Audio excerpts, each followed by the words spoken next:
My name is Evelyn Mitchell, and at 68 years old, I was beyond excited for my first real vacation since my husband passed. When my son Thomas, 45, invited me on a special mother-son trip to Alaska, I nearly cried with joy. But here I am, sitting alone at this cafe in Anchorage, checking my watch for the 5th time in an hour. Thomas left me here at 9 a.m. for important business meetings. It's now 4 p.m., and I'm shivering in my thin jacket. If Thomas couldn't make time for his own mother, I'd find people who would. Before I dive into what happened next, I'd love to know where you're watching from today. Are you somewhere cold like Alaska or enjoying warmer weather? Drop your location in the comments below and hit that like and subscribe button if you've ever been disappointed by family, but found a way to turn things around. Trust me, what I did next might inspire you to take control of your own happiness too. I've been a widow for 8 years now. After Gerald passed away from heart failure, our 3-bedroom house in Maplewood, Michigan felt impossibly empty. Our daughter Megan lives in Australia with her husband and twins, and I see them maybe once every 2 years. Thomas, my only son, was supposed to be the one I could count on since he lives just a few hours away in Chicago. When Thomas was young, we were inseparable. He was my little shadow, always following me around the garden as I tended to my roses or sitting at the kitchen counter while I graded papers. I taught 5th grade for 37 years, and Thomas would often help me create bulletin boards or organize classroom activities. Gerald worked long hours at the automotive plant, so Thomas and I developed our own special bond. After college, Thomas got a job with a prestigious financial firm in Chicago. At first, he'd drive back to Maplewood every other weekend. Then it became once a month. Then only on major holidays. As his career accelerated, so did the distance between us. Vice President by 35, Senior VP by 40. Each promotion came with more responsibility, more travel, fewer visits. "Mom, I've got to cancel this weekend," became a phrase I heard at least once every few months. Big client meeting came up, or the Tokyo office needs these reports by Monday. I always told him I understood. And I did understand truly. But understanding doesn't fill an empty house or make holidays less lonely. I still have the voice message from 3 months ago when Thomas called about the Alaska trip. I've played it so many times I practically have it memorized. "Mom, I've been thinking. We haven't done a real trip together since Dad's retirement cruise. I've got some business in Anchorage next month, but I'm extending it into a vacation. How about you join me? We could see glaciers, maybe the northern lights if we're lucky. My treat. Call me back." I called him back immediately, of course. My hands were shaking so much I could barely dial. A whole week with my son in Alaska. It was a dream I didn't even know I had. "Are you sure you'll have time for sightseeing?" I asked, trying to contain my excitement. "Absolutely," Thomas assured me. "I've only got 2 meetings scheduled. The rest of the time is ours. We'll do whatever you want, Mom." I believed him. Why wouldn't I? He sounded so sincere, so excited. Just like when he was 12 and we planned our summer camping trips to Lake Superior. I spent the next few weeks preparing. I bought a new suitcase, some sensible shoes for walking, and even a few slightly more fashionable outfits than my usual slacks and cardigans. My neighbor Clara helped me choose a digital camera, so I could take better photos than with my ancient flip phone.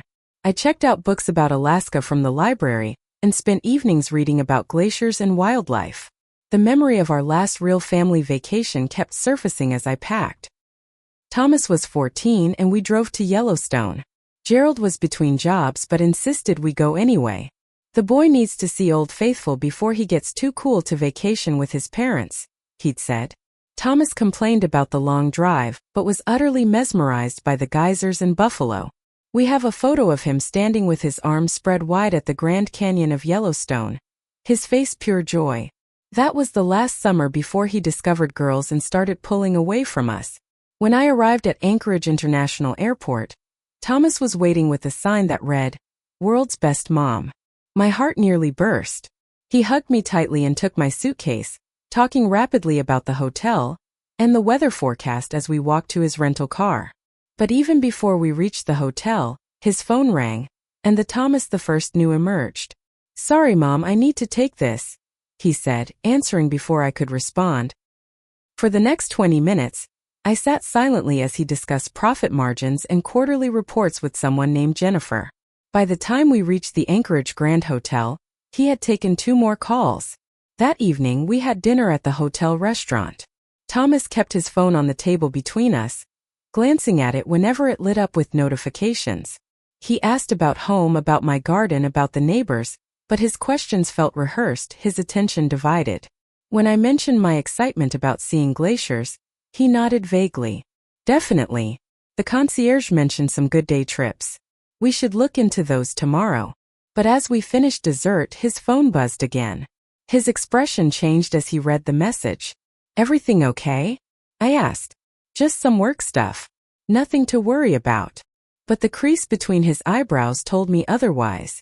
I went to bed that night still hopeful, but with a familiar knot of disappointment forming in my stomach.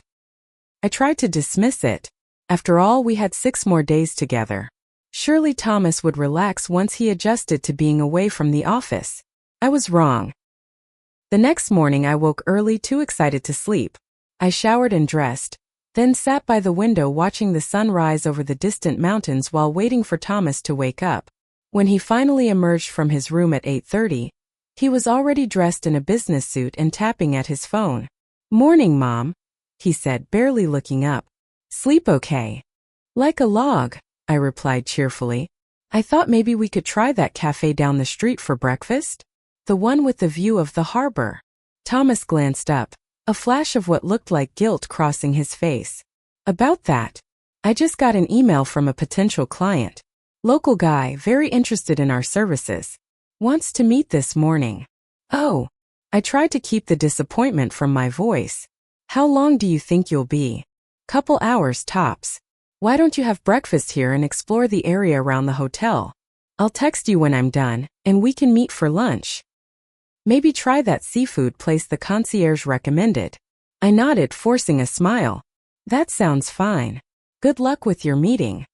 He kissed my cheek and was gone before I could say anything else, leaving me alone in a strange hotel room in a city I'd never visited before. I did as Thomas suggested, had breakfast in the hotel restaurant, then bundled up in my lightest jacket, the weather seemed mild from inside the heated hotel, and ventured out. Downtown Anchorage was charming, with mountains visible between buildings and the scent of the sea in the air.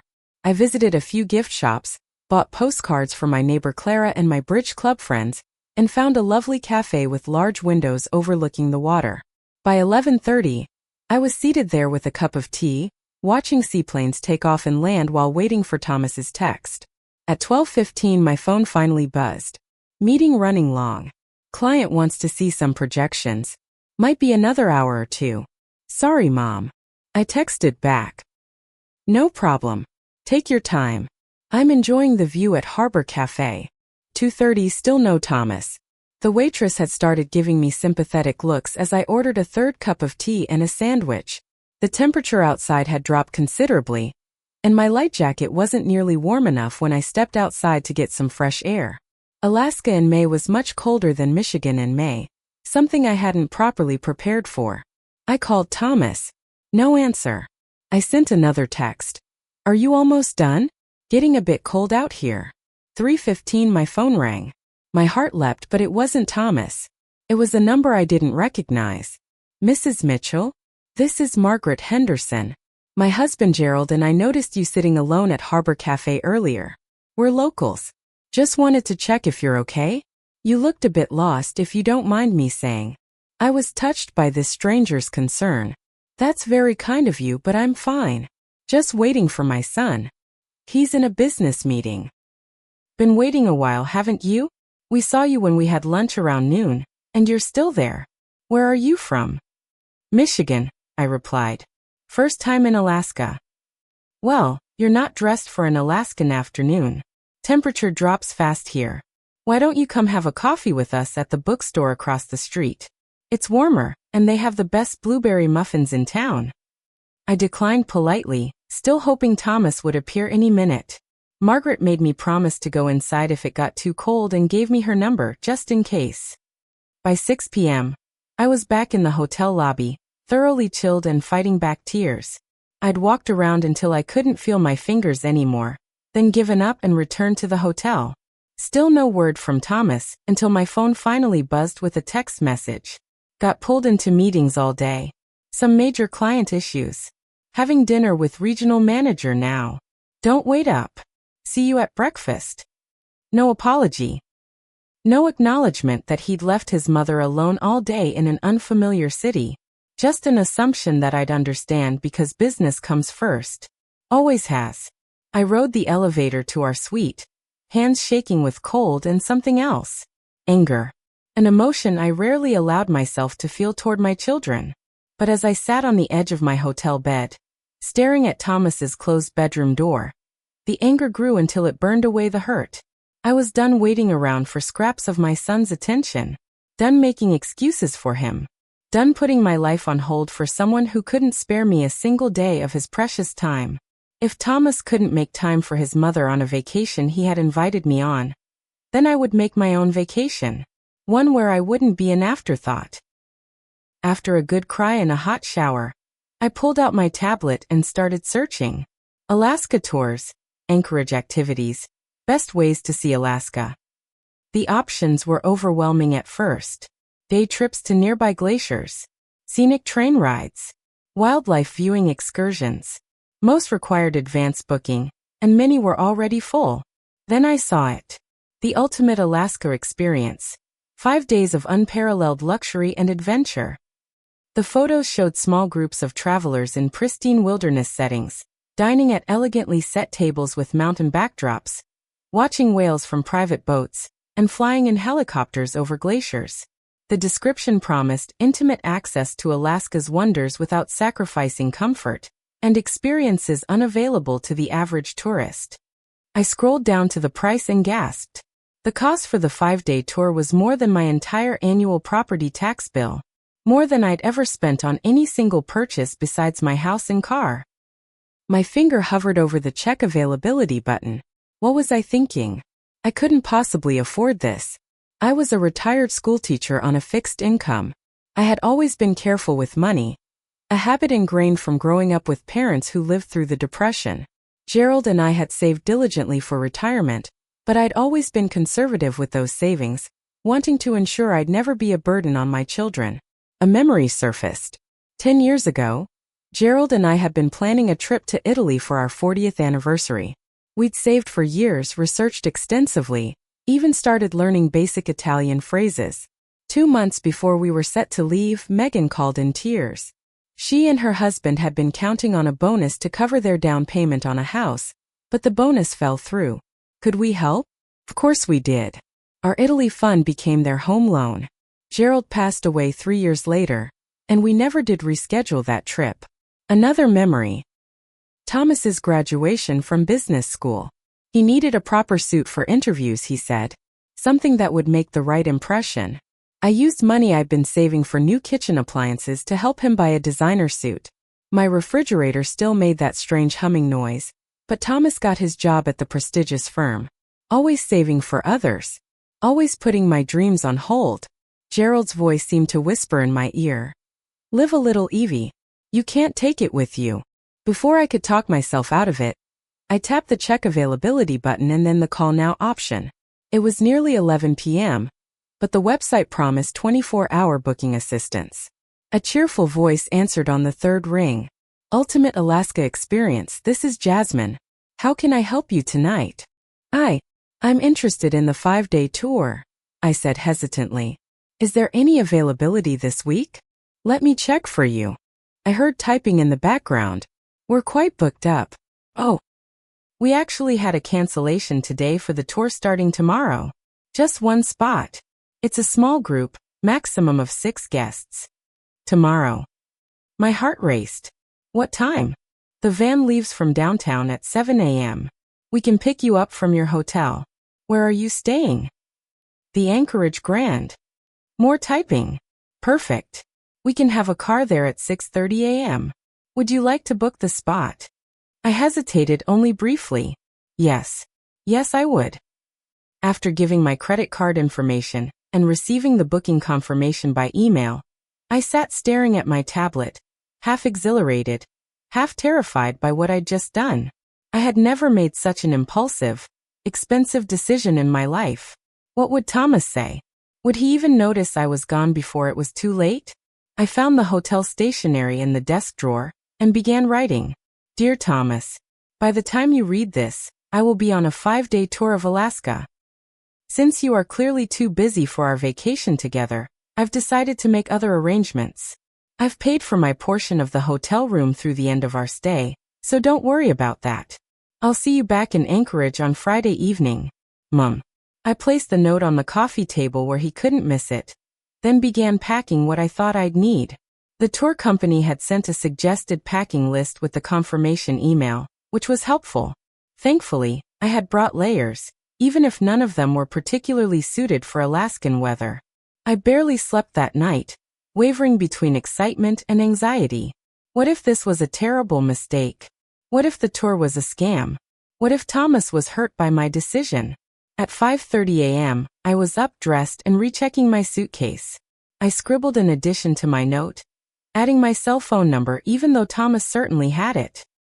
I stood looking at his closed bedroom door for a long moment, considering whether to knock and explain in person, but the memory of sitting alone in the cold all day strengthened my resolve. At 6:25 a.m., I wheeled my suitcase quietly through our suite and out the door. The hotel was quiet as I rode the elevator down to the lobby. Outside, right on time, a black Mercedes van with ultimate Alaska experience, emblazoned on the side, waited at the curb. A tall woman with auburn hair pulled into a neat ponytail stepped out as I approached. Mrs. Mitchell? I'm Rebecca, your tour guide for the next 5 days. Welcome to the ultimate Alaska experience. She took my suitcase and opened the van door for me. Inside, four people looked up with curious smiles. Everyone, this is Evelyn Mitchell, joining us from Michigan, Rebecca announced as I climbed in. Evelyn, meet Bradley and Victoria Hammond from New York, Sylvia Waters from California, and Dr. William Peterson from Toronto. As Rebecca stored my luggage and returned to the driver's seat, I settled into the last available seat beside Dr. Peterson, a distinguished-looking man with silver hair and kind eyes. First time in Alaska? He asked as the van pulled away from the hotel. Yes, I replied, watching the Anchorage Grand recede in the side mirror. And first time doing something like this on my own. William smiled. Well, you've chosen an excellent way to see it. My wife and I did this tour 3 years ago. I'm back to experience it again, though sadly without her this time. She passed last year. I'm sorry for your loss, I said automatically, then added. My husband's been gone 8 years now. He nodded in understanding, and I felt an immediate connection with this stranger, who knew the particular loneliness of losing a spouse. As the van headed out of Anchorage toward the wilderness beyond, my phone began to ring. Thomas's name flashed on the screen. I silenced it and turned off the ringer, then, after a moment's consideration, switched the phone off completely. For the next 5 days I would be unavailable to my son, just as he had been unavailable to me. It was time Thomas understood how that felt. My phone buzzed incessantly for the first hour of our journey. I finally turned it back on long enough to read Thomas's increasingly angry texts. Where are you? Mom, this isn't funny. Come back to the hotel now. I can't believe you just left. What were you thinking? Do you have any idea how worried I was? Answer your phone. The last message gave me pause. I'm going to call the police if I don't hear from you in the next hour. I sighed and typed a quick response. I'm fine. On a 5-day tour. Don't call police. We'll contact you when I can. Then I turned my phone off again. Rebecca was giving us an overview of the tour as we drove along the Seward Highway, the road hugging the coast with mountains rising dramatically on our right and the waters of Tunigan Arm stretching away on our left. Under different circumstances I would have been enthralled, but my mind kept drifting back to Thomas and the argument surely waiting for me at the end of this adventure. I tried to focus on my fellow travelers instead. Bradley and Victoria Hammond sat directly in front of me, a couple probably in their late 50s. Bradley wore a Rolex watch and casually mentioned their penthouse in Manhattan within the first 10 minutes of conversation. Victoria wore diamonds on her ears, neck, and fingers, and had the polished look of someone who spent serious money on her appearance. She eyed my sensible shoes and department store slacks with barely concealed judgment. Across from them sat Sylvia Waters, a vibrant woman around my age with short, spiky gray hair and multiple earrings climbing up each ear. She introduced herself as a twice-divorced interior designer from San Francisco and had an infectious laugh that immediately put me at ease. Dr. William Peterson, my seatmate, was recently retired from his cardiology practice. Soft-spoken and thoughtful, he asked considerate questions and actually listened to the answers, a quality I'd forgotten existed in men. "Our first activity today will be truly special," Rebecca announced as we turned off the main highway. "We have exclusive permission to land on Anderson Glacier, where our helicopter pilot will give us a tour of ice caves that most visitors never get to see." My stomach dropped. "Helicopter?" I whispered to William. "Nobody mentioned helicopters." He smiled reassuringly. "It's perfectly safe. The pilots do this route daily." "I've never been in a helicopter," I admitted. "Or a small plane. Or anything without a beverage cart, really." William patted my hand. "I'll sit next to you. Just focus on the views, not the flying part." An hour later, I was strapped into a helicopter, clutching William's hand so tightly I worried about cutting off his circulation. The pilot, a cheerful young man named Ryan, tried to distract me with facts about the glacier, but as the helicopter lifted off, I closed my eyes and began silently reciting the Lord's Prayer. "Evelyn," William's voice was close to my ear, "you're missing the most beautiful scenery on the planet. Open your eyes." Reluctantly, I peeked and gasped. Below us spread a landscape so magnificent it momentarily erased my fear. Mountains stretched in every direction, their peaks white with snow. The glacier itself was a river of ice, blue and white and gray, winding between the mountains. It was like nothing I'd ever seen. "Worth the terror?" William asked with a smile. I nodded, unable to speak. For the rest of the flight, I alternated between awe and fear, but awe was definitely winning by the time we landed on the glacier itself. The rest of the day passed in a blur of breathtaking sights and luxurious details I'd never experienced before. After exploring ice caves with their otherworldly blue light, we were served lunch on the glacier at a table complete with linen tablecloth, crystal glasses, and china plates. Somehow the tour company had transported a gourmet meal to this remote location. As we ate, Victoria finally spoke directly to me. "So, Evelyn, are you here in Alaska all alone?" The question caught me off guard. "Actually, I came with my son. He had business to attend to in Anchorage."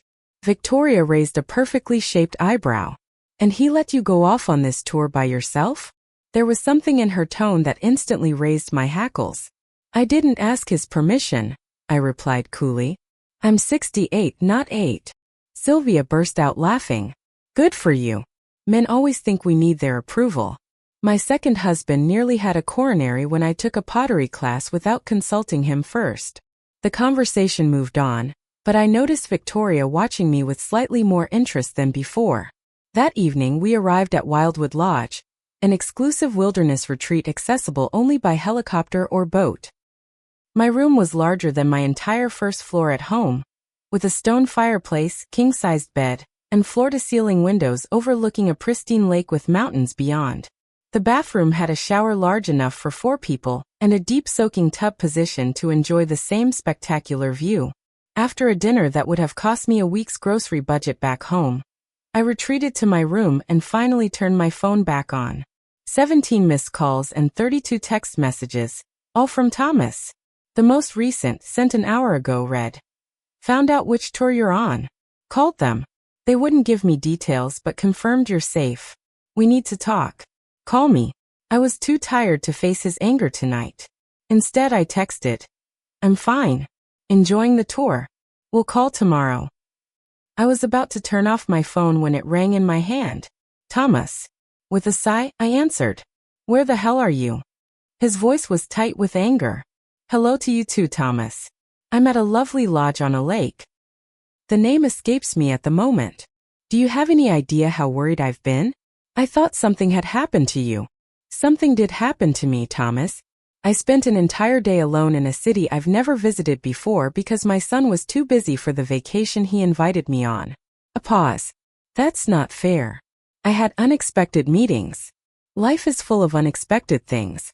Like discovering your mother has left on a 5-day tour. Mom, this tour you're on costs thousands of dollars. Where did you get that kind of money? From my savings. The same savings I've been carefully guarding for years in case of emergencies. And this is an emergency? The disbelief in his voice was palpable. Yes, Thomas. It was an emergency of the heart. I needed to feel valued. To feel like my time matters too. Another long pause. I didn't mean to make you feel unimportant. I know you didn't mean to. But you did. I softened my tone. Listen, I'm very tired. It's been an eventful day. Let's talk tomorrow, okay? After hanging up, I sat looking out at the moonlight on the lake, feeling both justified and guilty. Thomas had sounded genuinely worried, but he'd also sounded annoyed that I'd made a decision without consulting him, as if I needed his approval, just like Victoria had implied. The next morning brought another adventure. Whale watching in Prince William Sound aboard a private yacht. Unlike the commercial tours that pack dozens of tourists onto larger boats, our small group had the entire vessel to ourselves, complete with a marine biologist to explain what we were seeing. It should have been magical. Instead, I spent the first hour hunched miserably over the railing, my breakfast making an unwelcome reappearance as the boat rocked on the waves. Nothing in my life had prepared me for the particular misery of seasickness. First time on the water? Sylvia appeared beside me, offering a ginger candy. These helped believe me. I learned the hard way on a catamaran in Maui. I accepted gratefully, too ill to be embarrassed. From my other side, Victoria unexpectedly offered a small packet. Pressure bands, she explained. They go on your wrists. They've saved me on many cruises. I was surprised by her kindness after her earlier condescension. Thank you, I managed. We older women have to stick together, she said, helping me put the bands on. My daughter-in-law thinks I'm ridiculous for still wanting adventures at my age. As if life ends at 65. It was the first genuine moment I'd seen from Victoria. A glimpse behind her polished facade. Within 20 minutes, the combination of ginger candy and pressure bands had worked a minor miracle, and I was able to join the others at the bow as we spotted our first humpback whale. The magnificent creature breached, its enormous body rising from the water in seeming defiance of gravity before crashing back with a spectacular splash. We all gasped and applauded as if the whale had performed just for us. When a pod of orcas appeared an hour later, racing alongside our boat, even reserved William whooped with excitement. During lunch, served on the upper deck, I finally managed to relax and enjoy myself without guilt or worry about Thomas. The conversation flowed easily, facilitated by the shared experiences of the morning. Even Victoria was warming up, sharing stories about her grandchildren, and asking about my teaching career. After lunch, I moved to the stern to try calling Thomas. As I pulled out my phone, a sudden wave rocked the boat. The phone slipped from my hand, bounced once on the deck, and slid through a small gap in the railing, disappearing into the dark waters with a tiny splash. Oh no, I cried, drawing the attention of William, who was nearby. What happened? He asked, rushing over. My phone. It fell overboard. I stared helplessly at the water. My son has been trying to reach me. William looked genuinely concerned. That's unfortunate. But Rebecca can probably help you contact him when we get back to the lodge. They must have satellite phones or something. I nodded, but a strange feeling washed over me. Instead of panic at being disconnected from Thomas, I felt relief. For the remainder of this trip, I was truly on my own, unavailable and unaccountable to anyone. It was terrifying and liberating all at once. That evening at the lodge, Rebecca helped me send a brief email to Thomas from the lodge's computer, explaining about my phone and promising to contact him when the tour ended. Then, at William's invitation, I joined him for a walk along the lakeshore. How are you enjoying the tour so far? He asked as we strolled in the long northern twilight. It's been incredible, I admitted. Terrifying at times, but incredible. I never imagined doing something like this. My late wife Eleanor would have loved meeting you, William said. She was always pushing me to take risks, try new things. I was the cautious one, always worried about what might go wrong. What changed? I asked. Why did you come back without her? He was quiet for a moment. After she died, I found a journal where she'd listed all the trips we'd talked about taking someday. Alaska was just one of many. We'd already done this tour, but there were at least 20 other destinations we never got to. I realized how many somedays we'd lost. His voice grew hoarse. So I decided to do them all, one by one, in her memory. His words hit me hard. How many somedays had Gerald and I lost?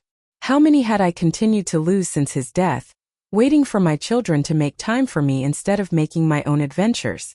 As we walked back to the lodge, I felt a new sense of purpose forming. This trip wasn't just an impulsive rebellion against Thomas's neglect. It was the beginning of a new chapter for Evelyn Mitchell. Day 3 dawned clear and cold. After breakfast, Rebecca announced that we would be experiencing authentic Alaska, with a dog sledding expedition deep into Denali National Park. A small bush plane would take us to a remote area where a champion musher would guide us through pristine wilderness unreachable by road. My newfound confidence wavered slightly at the mention of another small aircraft, but the excitement of dog sledding overrode my fear. I'd seen it in documentaries and had always been fascinated by the partnership between the dogs and their mushers. The bush plane ride was bumpy but brief, landing on a frozen lake where a man named Lars and his team of eager huskies waited. Lars, a burly Alaskan with a wild beard and weathered face, gave us a quick tutorial on dog sledding basics. "Who wants to try driving a sled?" he asked after demonstrating the commands. Victoria and Bradley declined immediately. Sylvia hesitated, then shook her head. William looked to me. "Ladies first?" To my own surprise, I stepped forward. "I'll try." Lars gave me an appraising look. "Ever worked with dogs before?" "I had a German Shepherd for 15 years, I replied. "And I taught 5th graders for 37 years, which requires similar patience and firm guidance." Lars laughed heartily. "Fair enough. Let's get you set up." The sled was lighter than I expected but still substantial. The team of 6 huskies watched me with bright, intelligent eyes, clearly sizing up this novice who would be entrusting her safety to them. Lars showed me how to stand on the runners, how to use the brake and the commands to start, stop and turn. "Most important thing to remember," he said seriously, "is never let go of the sled. No matter what happens, don't let go." With that encouraging advice, I took my position on the runners.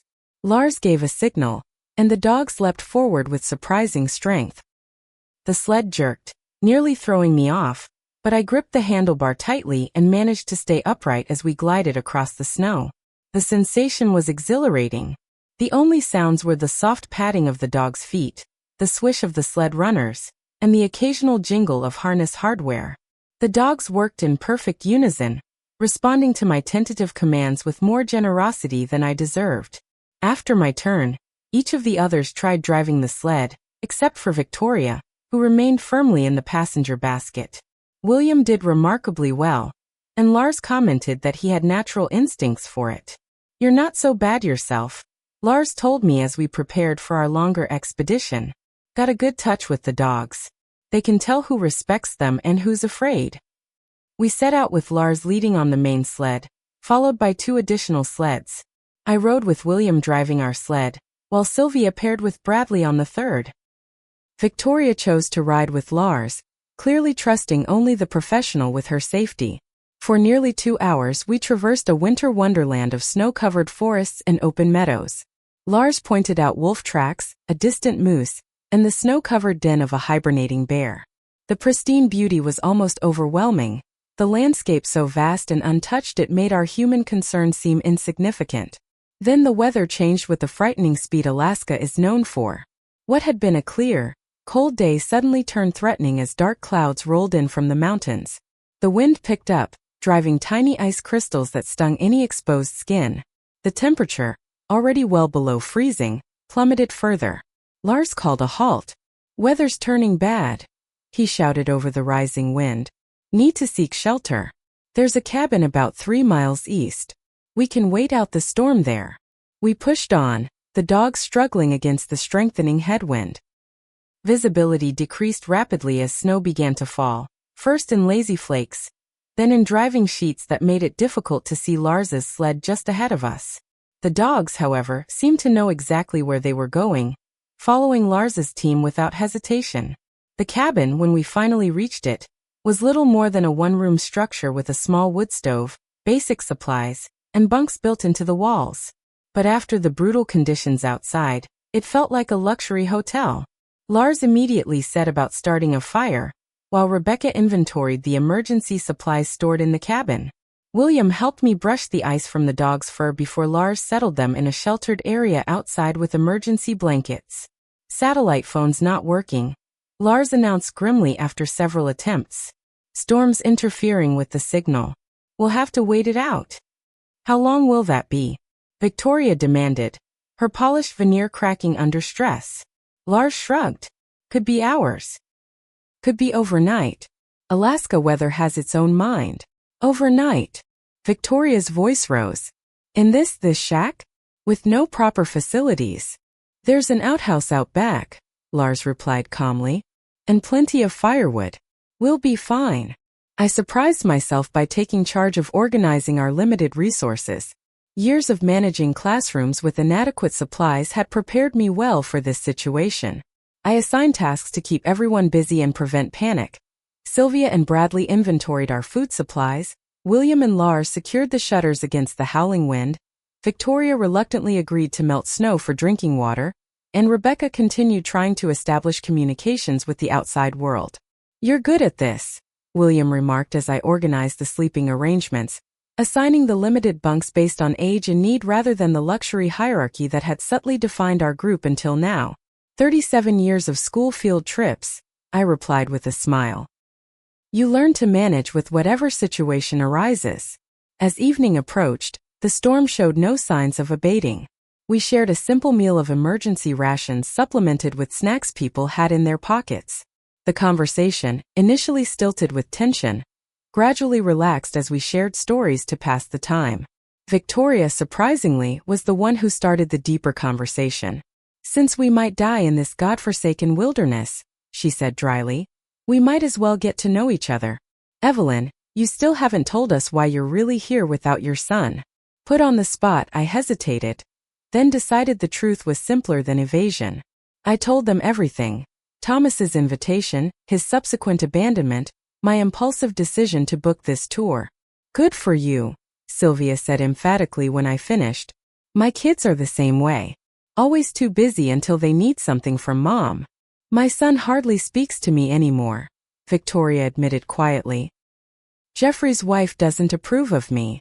Says I'm a bad influence on their children because I'm too outspoken. The pain behind her polished exterior suddenly made sense. Bradley spoke up unexpectedly. Our daughter stopped calling after I refused to finance her third startup venture after the first two failed. Called me a toxic patriarch on social media. It was the most personal thing he'd shared all trip. One by one, each person revealed the complicated truths behind their lives and relationships.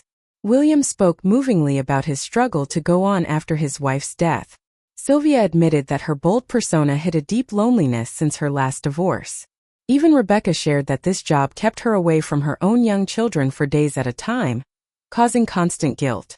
The intimacy of shared vulnerability, combined with our isolated circumstance, created a strange bond among us, turning strangers into something closer to friends. As Lars banked the fire for the night, a sudden pounding on the door startled everyone.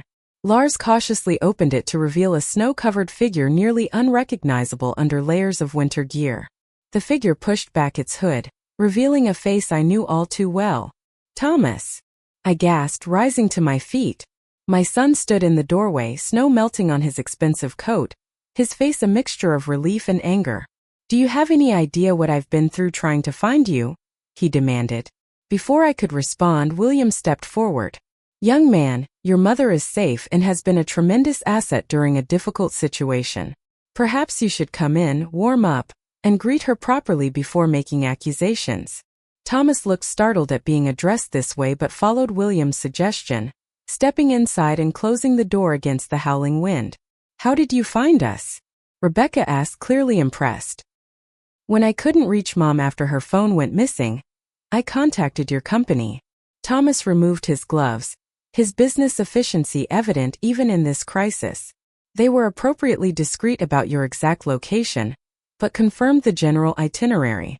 When the storm hit and your group was reported overdue at the next lodge, I pulled some strings. I have clients with helicopter rescue services. They dropped me at the last known coordinates, and I followed the sled tracks. You risked that weather to find me? I asked, genuinely surprised. Of course I did, Thomas snapped. You're my mother. The cabin suddenly felt too small for the emotion building between us. I gestured toward the door. Maybe we should talk outside. In that blizzard? Thomas looked incredulous. The covered porch, Lars offered. Out of the wind but private. Thomas and I stepped onto the small covered area at the front of the cabin. Even sheltered from the direct force of the wind, the cold was intense. Our breath formed clouds between us as we faced each other. What were you thinking? Thomas began. This tour costs a fortune. And it's dangerous. Look where you've ended up.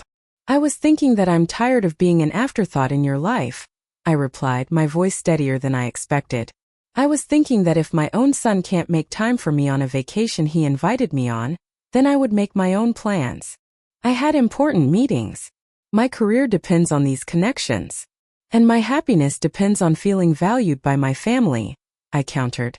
Do you know how it felt sitting alone all day waiting for you? Watching other tourists with their families while my son couldn't spare me even a text update. Thomas ran a hand through his hair. A gesture so reminiscent of his father that my heart clenched. You could have said something. Would you have listened? Really listened, Thomas? Or would you have pacified me with promises to do better tomorrow, then found another excuse? He didn't answer immediately, which was answer enough. Why did you really invite me on this trip? I asked softly. Thomas looked away, watching the snow swirl beyond the porch. Dad's birthday was last week, he finally said. 10 years since he got his diagnosis. I couldn't stop thinking about how I wasn't there at the end. I was in Singapore closing that big international deal. He died while I was on the flight home.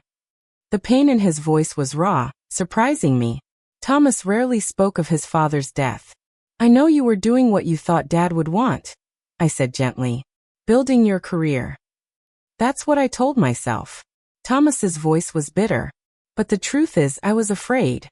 Afraid to see him so weak. Afraid to face that I couldn't fix it with money or connections.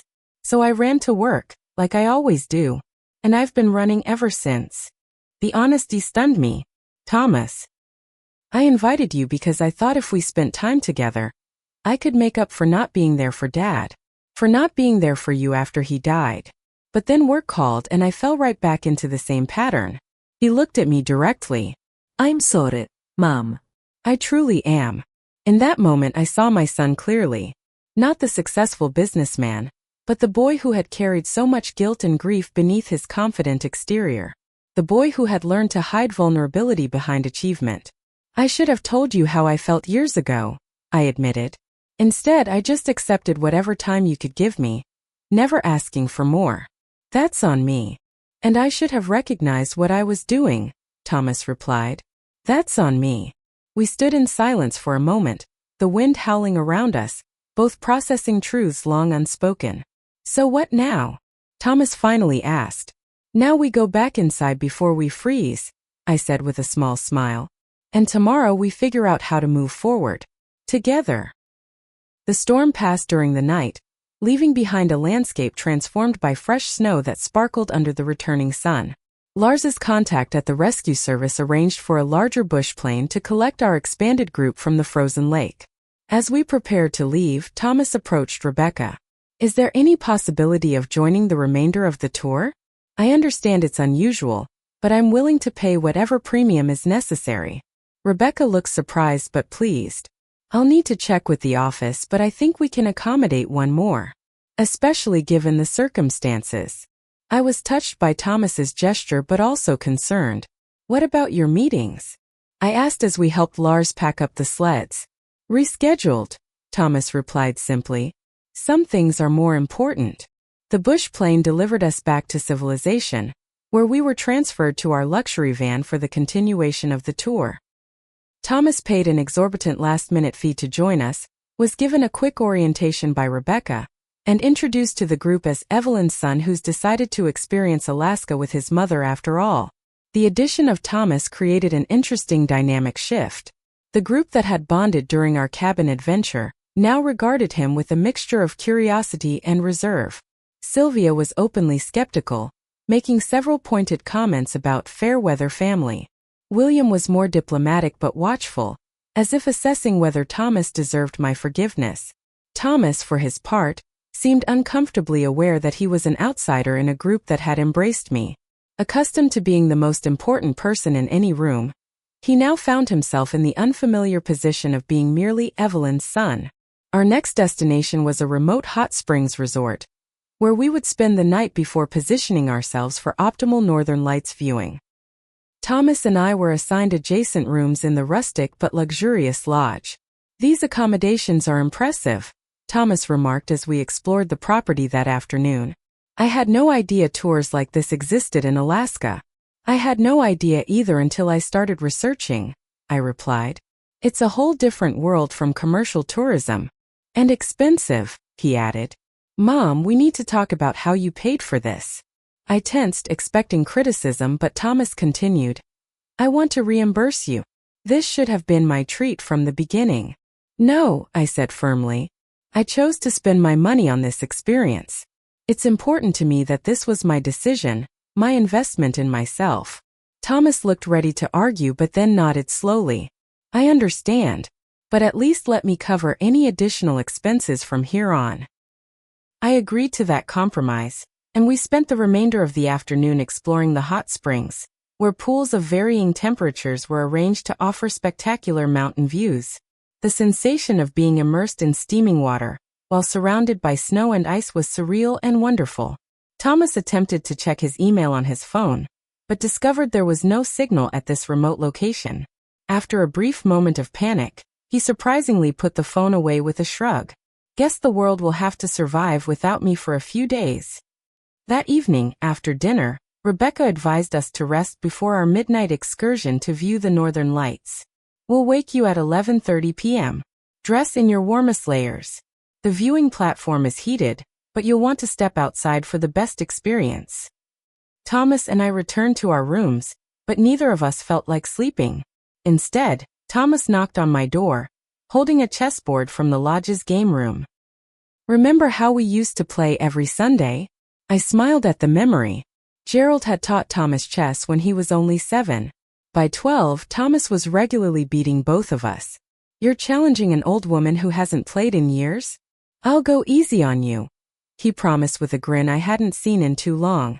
We played 2 games, both of which Thomas won despite his supposed handicap. It felt like old times, comfortable and familiar.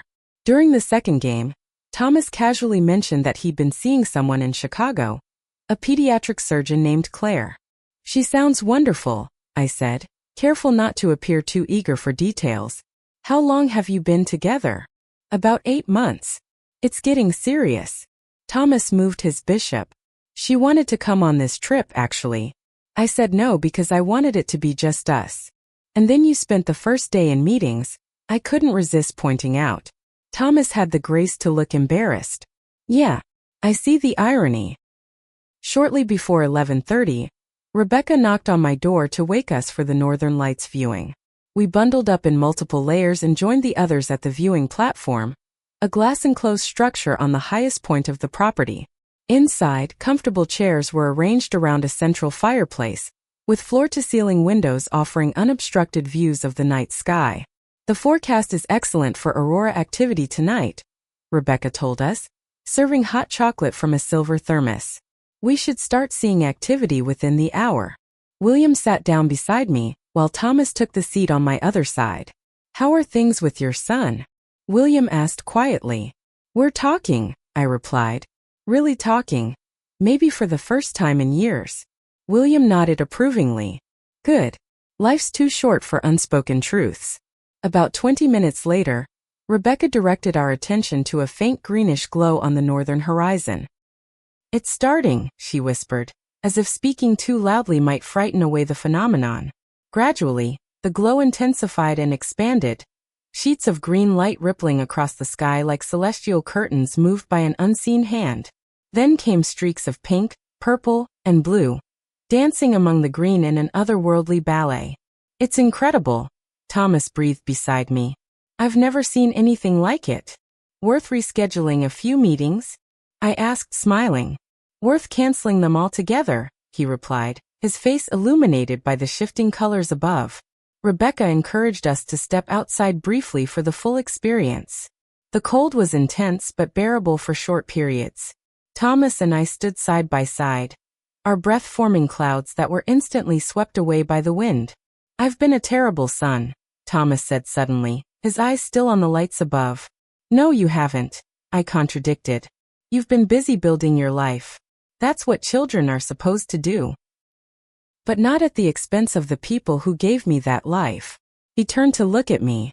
After Dad died, I threw myself into work because it was the only thing I knew how to control. I couldn't control his cancer. I couldn't control your grief. But I could control deals and clients and profit margins. I understand that, Thomas. I really do. But it became a habit, he continued. And habits are hard to break. Even when I know they're hurting people I love. The honesty between us felt as rare and precious as the lights dancing overhead.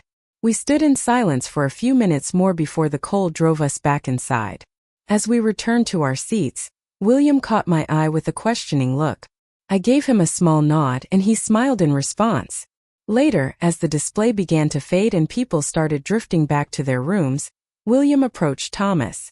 Your mother is a remarkable woman, he said without preamble. She's handled this whole adventure with more grace and courage than most people half her age.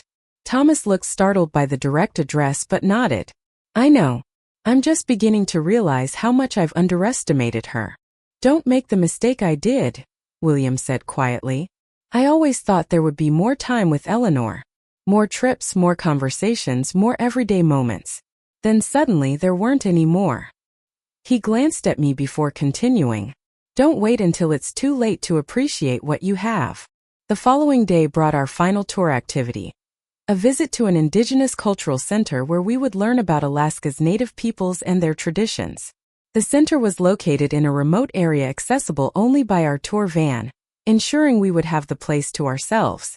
Thomas seemed hesitant as we entered the traditional longhouse where demonstrations of dancing and storytelling would take place. I'm not really into cultural stuff, he whispered to me. Just give it a chance, I encouraged. You might be surprised. The presentations were fascinating, with native Alaskans sharing stories passed down through generations and demonstrating traditional crafts, music, and dance. When the performers invited audience participation for a friendship dance, I immediately stepped forward. Mom, no, Thomas protested, looking embarrassed. You'll make a fool of yourself. At my age, I've earned the right to look foolish occasionally, I replied, joining Sylvia and William in the circle. The dance was simple but joyful, our group following the lead of the performers with varying degrees of success. I glanced over to see Thomas watching from his seat, looking uncomfortable as Bradley and Victoria also decided to join in. Thomas, I called, gesturing for him to join us. Come on. He shook his head firmly. After the dance ended, I returned to my seat beside him. You missed out, I said lightly. It was fun. I would have looked ridiculous, he muttered. So? Everyone looks ridiculous learning something new. That's part of the experience. Later, when the performers demonstrated traditional games of skill, Thomas surprised me by volunteering when they asked for participants. He wasn't particularly good at the string game they taught him, but he laughed at his own clumsiness and genuinely seemed to enjoy the challenge. That evening, our final night of the tour, Rebecca arranged a special farewell dinner in a private dining room at the luxury lodge where we were staying.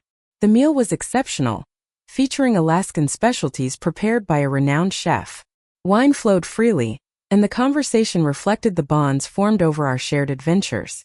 Thomas, who had been somewhat reserved with the group, finally relaxed enough to share stories about his childhood and ask questions about others' lives and experiences. He and William discovered a shared interest in vintage cars, while Sylvia drew him out about Chicago architecture. As dessert was served, Bradley raised his glass in a toast. To unexpected friendships in unexpected places, he said, looking around the table. And to Evelyn, whose courage in striking out on her own brought us all together, including her son. To Evelyn, the others echoed, raising their glasses. I felt my cheeks warm with pleased embarrassment, but also with pride. 5 days ago, I had been a lonely widow abandoned in a cafe. Now I was being celebrated by people who had become friends, with my son at my side. As the evening wound down, Thomas pulled me aside. I've been thinking, he said quietly. I still have 3 days before I absolutely need to be back in Chicago. If you're willing, I'd like us to spend that time together here in Alaska. Just the two of us, doing whatever you want to do. The gesture meant more to me than he could possibly know. I'd like that very much, I replied, squeezing his hand. The morning after our tour officially ended, Thomas and I had breakfast together in the hotel restaurant. The rest of our group had already departed for their various destinations, with promises to stay in touch and exchange photos. I've been thinking about what William said, Thomas remarked as we lingered over coffee, about not waiting until it's too late. He's a wise man, I replied. Grief has a way of clarifying what matters. I want to do better, Mom. Not just these next few days, but going forward. Thomas pulled out his phone and opened his calendar app. Let's put some actual dates on the calendar. Times when I'll come to Michigan, or you'll come to Chicago. For the next half hour, we blocked out weekends over the next 6 months, creating a schedule of regular visits. Thomas also suggested a Thanksgiving trip to Australia to visit Megan and her family. I haven't seen the twins in almost 3 years, he admitted. I've been sending extravagant gifts instead of myself. Megan would love to have us both visit, I said, touched by his initiative. And the girls barely know their uncle. That changes this year, Thomas said firmly. I'm blocking the entire Thanksgiving week now. After breakfast, Thomas announced he had canceled his remaining business meetings in Anchorage. I made some calls last night, he explained. Turns out the world doesn't actually stop turning if I take a few days off. For the next 2 days, Thomas and I created our own Alaskan adventure. We visited the Anchorage Museum, took a day trip to the charming town of Girdwood, and went on a wildlife tour where we spotted eagles, moose, and even a distant bear. Throughout it all, Thomas was fully present, his phone mostly forgotten in his pocket. On our last evening, as we walked along the Tony Knowles Coastal Trail watching the sunset, Thomas asked about William. You two seem to connect. Will you stay in touch? I smiled, touched by his interest in my social life. Actually, it turns out William lives in Grand Rapids, just 2 hours from me. He's invited me to visit the botanical gardens there next month. Good, Thomas said, surprising me. You should go. He seems like a decent guy. Just a friend, I clarified, though the possibility of something more had crossed my mind. Mom, you're allowed to have more than friends if you want, Thomas said gently. Dad would want you to be happy. The comment brought unexpected tears to my eyes. Thank you for saying that. Our flight home the next day was nothing like our separate arrivals. We sat together, Thomas taking the middle seat so I could have the window. We talked about his work, my garden club, books we'd both read, and his relationship with Claire. No phones, no distractions, just conversation.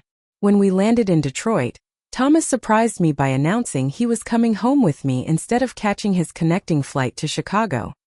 I called Claire last night. She's going to drive up tomorrow and meet us in Michigan. I want her to see where I grew up, meet my mom.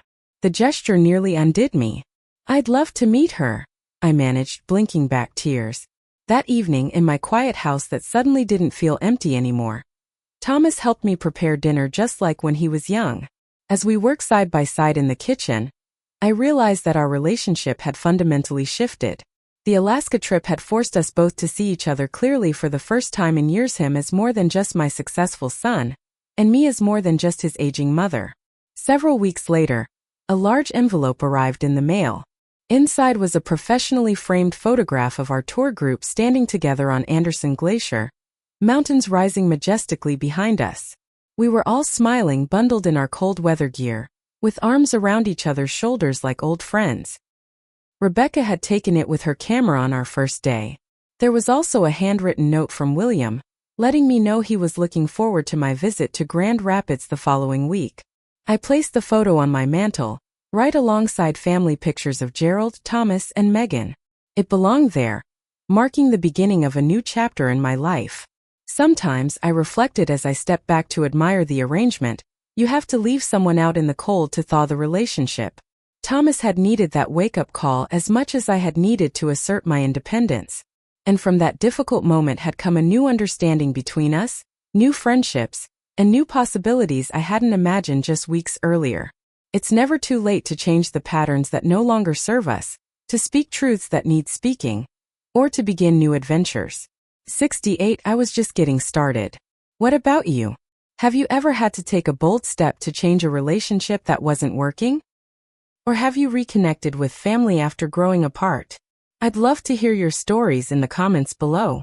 Don't forget to like this video if you enjoyed my story, subscribe for more real-life experiences, and share with someone who might need a reminder that it's never too late to stand up for yourself, even with those you love most. Thank you for spending this time with me today. And remember that sometimes the most important journey isn't about the places you go, but the relationships you transform along the way.